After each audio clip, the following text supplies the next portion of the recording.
Si Madhu Mangala, ang kaibigan ni Krishna, mula sa Nectar of Devotion 30. Si Madhu Mangala ay isang matalik na kaibigan ni Krishna na nagmula sa pamayanang Brahmana. Karamihan sa mga kaibigan ni Krishna ay mga batang pastol ng baka na kabilang sa pamayanang Vaishya.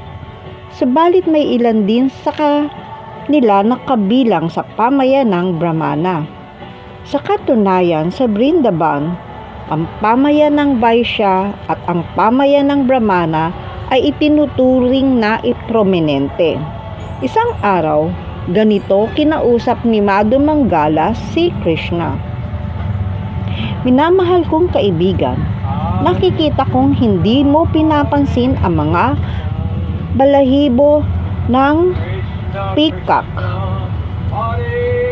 na nalalaglag sa lupa, at gayon din ay hindi mo pinapansin ang mga kwintas na bulaklak na iniaalay sa iyo.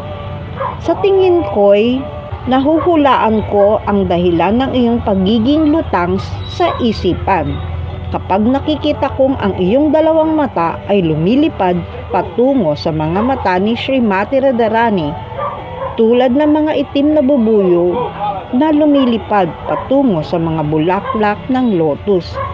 Ito ay isang halimbawa ng pangangatwiran sa ecstatic na pag-ibig. Sa Nectar of Devotion 41, ang pag-uugali ng matatalik na kaibigang ito ay inilalarawan ng isang kaibigan ni Radharani na nagsasabi sa kanya, "Minamahal kong marikit na Radharani." Ang iyong matalik na kaibigan na si Krishna ay pinaglilingkuran din ng kanyang mga matatalik na kaibigang lalaki. Ang ilan sa kanila ay nagbibiro sa kanya ng banayad na tinig at labis siyang nalulugod. Halimbawa, si Krishna ay may isang kaibigang Brahmana na ang pangalan ay Madhu Mangala. Ang batang ito ay nagbibiro sa pamamagitan ng pagganap bilang isang sakim na Brahmana. Tuwing kakain ang magkakaibigan, siya ang kumakain ng higit kaysa sa iba, lalo na ang mga ladu na labis niyang kinahihiligan. At kahit na mas marami na siyang nakain na ladu kaysa kanino man, hindi pa rin siya nasisinhiyahan. At sasabihin ni Madhu Mangala kay Krishna, "Kung bibigyan mo pa ako ng isa pang ladu, ikalulugod kong bigyan ka ng aking mga pagpapala upang ang iyong kaibigang si Radharani ay labis na masiyahan sa iyo." Ang mga Brahmana ay inaasahang nagbibigay ng mga pagpapala sa mga Vaishya o uri ng mga magsasaka at mangangalakal.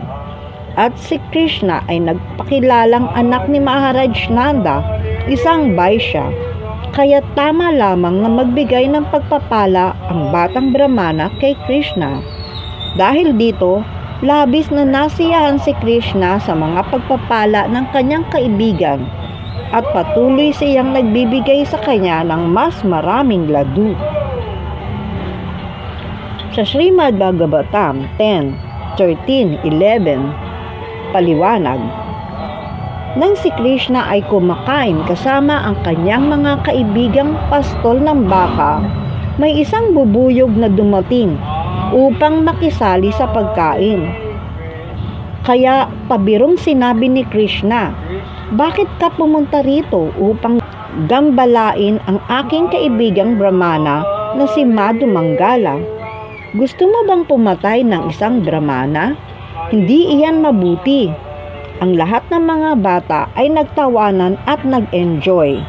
Nagsasalita ng ganitong mga biro habang kumakain. Dahil dito, namangha ang mga naninirahan sa mas mataas na mga planeta kung paanong ang kataas-taasang personalidad ng Diyos na tumatanggap lamang ng pagkain kapag ito ay iniaalay sa pamamagitan ng yajna, ay ngayon ay kumakain na parang isang ordinaryong bata kasama ang kanyang mga kaibigan sa kagubatan. Haribol.